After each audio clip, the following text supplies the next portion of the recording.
Hey guys, how's it going? I'm just gonna skip everything, skip the YouTuber introduction, skip the thumbnail with a blacked out car, and say, guess what car I bought?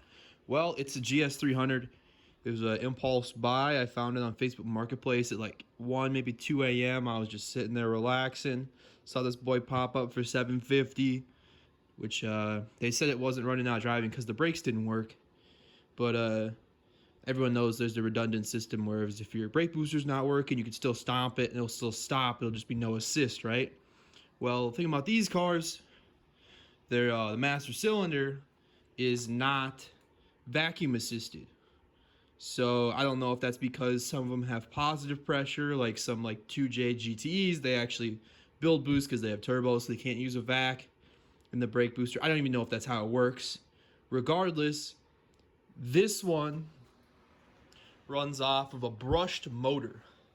I probably should have gotten this out before I started filming, but it runs off a brushed motor over here.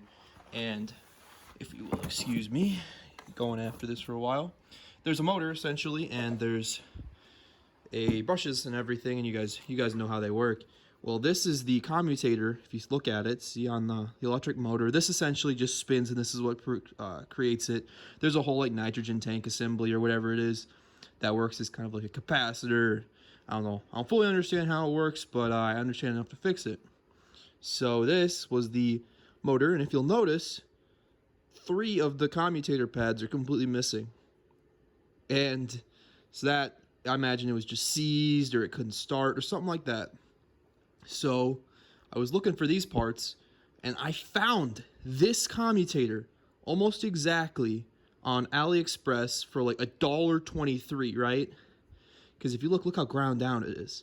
First off, the good ones, you can see how ground down it is, because these aren't meant to last 200, 300,000 miles. Like this car's 300,000 almost.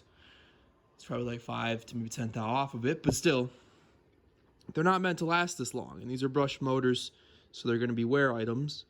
And I found these. I will put a picture in or something of what I found, because I took pictures. I was so excited. I was like, hey, I found these. I can get this car back on the road for $1.23. And, well, that simply wasn't the case, because it was like a 6-month shipping. So I was just throwing a fit, because I'm only here for a little bit, because I got to go back to college and go suffer and get my degree and that nonsense.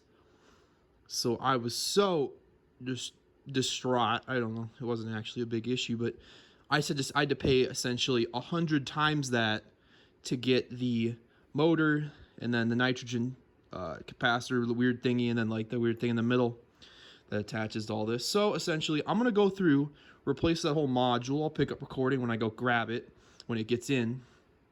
I have it sitting in the other room. I've been like waiting on these videos for like a week, just because I didn't really know if I wanted to do it because of how much the YouTube process slows you down when you're working. So this isn't going to be a high production value or anything even with a tripod. So I apologize, but this is the culprit, I believe. And I found out, I mean, I just troubleshot. I went through all the relays. I'll even go through it right now, just so if you have the same issue. But I'll show you what it presents. I'm not going to start the car because I have the full like module pulled out on the back here. You'll see it. It's I don't want to start it with those not plugged in. It'll probably freak out the car, but I'll show you my troubleshooting process. Essentially, I was in the car. You return the key, and then all the brake lights, like all the, Give it a second. you can look up on the forums. They tell you exactly, like it's a beeping noise, and then these certain like ESC lights pop on, brake light turns on. So then, not those brake lights. I mean, the lights that literally says brake in red text there. So I went through and I troubleshot the front half up here. Let's see, where did I start? I started over here, I believe. There's 2 or 3 fuses in here for sorry relay. There's 2 or 3 fuses in here for ABS, so you can just start with those. Yeah, ABS number 2 right there in the middle, and ABS number 1 right up on top. So I went through those, checked those. You can just, the big ones you can look at.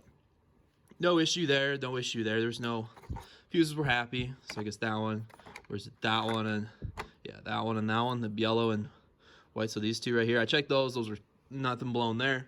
So then I went over here and checked out this one. This is a part of the gasket.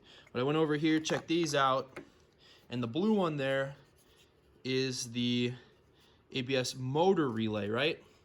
So I was sitting there in the car testing all this out, listening to some high-pitched dinging, and I thought to myself, wait a minute, what's that clicking? It keeps clicking. So I went up here and I held down my finger on this one while the key was in the ignition, and this one would just click and click and click because I think it couldn't start the motor. This goes to that motor I showed you earlier with the missing commutator pads. So this was just clicking like every 10 seconds it would click on for like 2 seconds and then click off. So I was like, all right, we know this relay works. Well, I also pulled it out and checked for 12 volts by sending 12 volts. You can just check the relay, see if it works. The relay was working fine. Went up here, I was like, well, so it has to be the motor now. So I went even further and ended up breaking it down to this. I've cleaned everything out since. This is the module with that, but essentially this is the other half of the motor. This is the brushes. You can see on here the brushes have like, I don't know, like a third life left in them because they'd normally be sitting like here. So the brushes aren't going to go out first. The actual commutator windings are going to go out first, which sucks, but at 300,000 miles you can't really complain.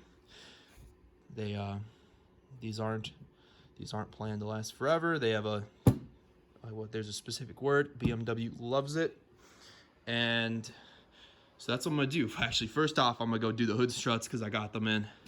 Just because those things are like 20 bucks on Amazon, and you might as well go ahead and do it. So I'm gonna get that started. Then I'm gonna come back, get my other the module I ordered for like $100 and something, 160 bucks. Plop that in here. Reattach these lines. There's one line here, and then there's an electrical connection here. I have to make sure I get those directions correct. So I'm gonna maybe look back on a picture I took, or I don't know, maybe look at a diagram for once. So I'll get back to you. All right, I thought I'd do a quick little update. This is the unpackaged new motor, kind of like manifold thing, and then the very scary nitrogen looking thing. So this all gets transplanted right into there. This inside there is what we were talking about earlier. It's the commutators about right here. You got this windings all right here, and you have the permanent magnets attached to the outside of the housing. This seems like to be a terminated brake line, so that's where this guy will go, and I know I have not figured out where those go yet, so we will get to that when we get to it. But I would also like to go over this cool little thing I made. It's a Bluetooth speaker. I'm not going to spend too much time on it because you didn't click on it for that, but check it out. I 3D printed a Ryobi port in the bottom, put a DC to DC buck converter in there, and now it can run off Ryobi batteries. Well, it's plugged in right now because there's no point. It's not moving anywhere, but I could if I wanted to. So back to what we're doing. I just put the hood shocks in it. That is, I would say even if you don't have hood shocks stock in your car, put them in there. It's so nice. Your car literally just opens the hood for you. And if you're a car person, you're under here most of the time, might as well have it as nice as you can be. Similar to being inside the car. If you're a driver, make that nice. If you're a renter, make this nice. All right, back to it. All right, I got a quick little update halfway through. I decided to be a dummy and pop open my new one I just ordered for $160. And, well, just to check, right? You want to check it. You make sure you want to you're not putting some stupid high worn thing already back in there. And hey, look at that. They're barely worn. And make sure if you're doing this yourself, there's a little, kind of like a spring washer. I believe it goes all the way down to the bottom of that to keep, I don't know, maybe keep some force on that bearing or something like that. So I'm just going to compare that. I keep throwing stuff in this box, so it's hard to reach. But, so here's the old and here's the new. Obviously, you have high performance red windings versus your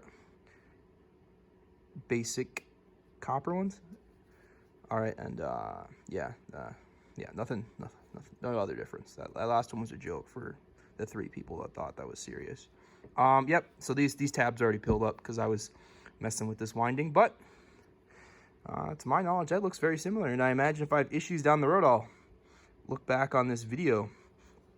But it's like, let me try to focus here.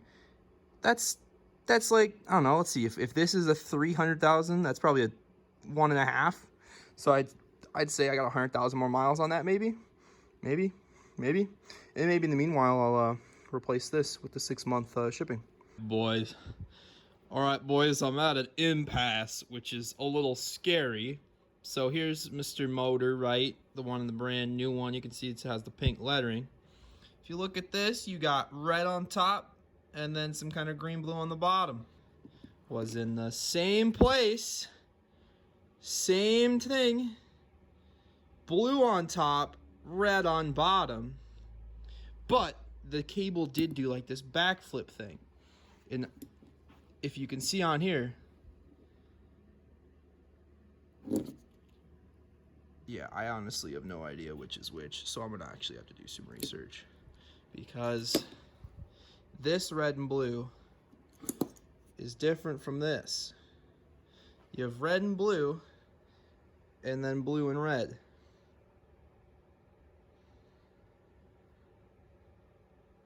Well, I'm not just gonna hook it up. I'm gonna go do research. If you think I'm just hooking it up, that's not what I'm doing. All right, so this is how I ended up hooking them up. You can see there's no difference here. The colors are just flipped. They are for the brushes, so it should still work. And I guess we'll see very quickly if it does work. All right, so I'm in the process of bleeding the brakes. I got my buddy here, actually my brother. We're out here doing them, and I just wanted to give an example. I got everything all plugged back in. Excuse the baby light. With everything all plugged back in here. So now I have to power it up. I wanted to show you guys what it sounds like to start, because I knew I didn't want to fire it up before and show you guys. Because I'm assuming until these brakes are properly bred, it's you understand what I'm trying to say.